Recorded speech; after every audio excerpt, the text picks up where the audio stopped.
John F. Kennedy was a martyred president, assassinated in the prime of his youth.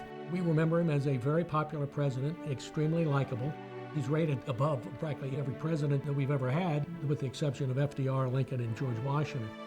Kennedy's hold on the popular imagination is his glamour, his family, the sense of confidence that he exuded, and of course, his tragic death. John Fitzgerald Kennedy was born on May 29, 1917, into a wealthy, politically connected Boston family of Irish Catholics. Called Jack by his parents and 8 siblings, he was frequently seriously ill as a child, but still managed to hold his own with his many siblings. JFK came from a family where you had to win, and he by and large did win. He was good looking and popular and smart and decent athlete.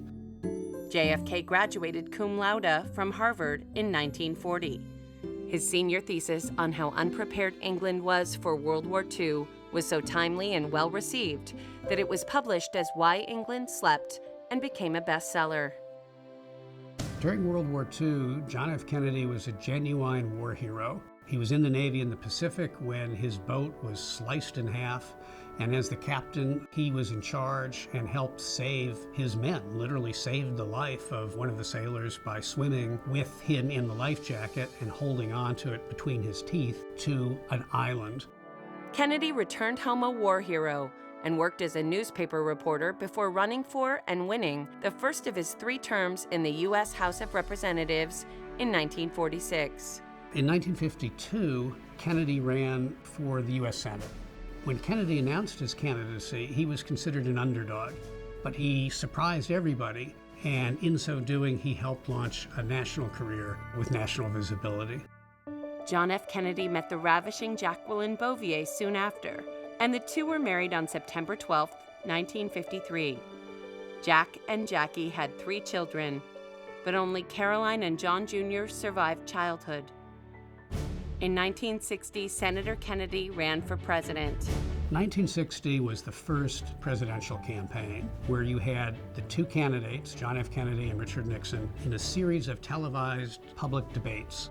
John F. Kennedy beat Richard Nixon really because he was better looking. Nixon failed to wear adequate makeup or wore the wrong makeup. John F. Kennedy was tanned and good-looking and glamorous, and that was the difference. John F. Kennedy won the election by a slim margin and was sworn in as the 35th President of the United States on January 20th, 1961. John F. Kennedy's inaugural speech is one of the most famous inaugural speeches, and justly so because he moved his generation. Ask not what your country can do for you. Ask what you can do for your country. Kennedy's reign as president was brief. Probably the biggest domestic achievement he's remembered for is his creation of the Peace Corps. And what it symbolized was a kind of idealism to make the world a better place, to have hope for youth and go out and change the world.